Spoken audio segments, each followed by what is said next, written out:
kepada Allah, hadiahkanlah kami satu tempat di dalam syurga untuk kami masuk bersama dengan kumpulan Nabi Muhammad sallallahu alaihi wasallam, untuk kami melangkah kaki bersama dengan rombongan Muhammadur Rasulullah yang tidak ditimbang amalannya dan tidak disiksa mereka walaupun sehari.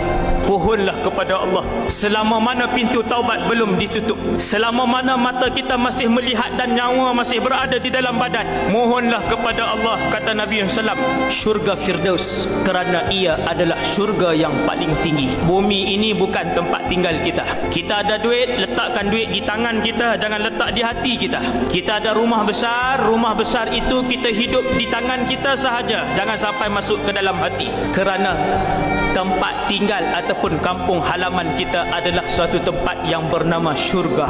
Dunia ni berapa lama tuan? Dunia sekejap je tuan. Sekarang usia kita sudah 30, usia kita sudah 40, usia kita sudah 50. Apa yang kita inginkan? Sebahagian daripada kita inginkan kalaulah boleh kita hidup selama-lamanya dalam dunia ni. Betul?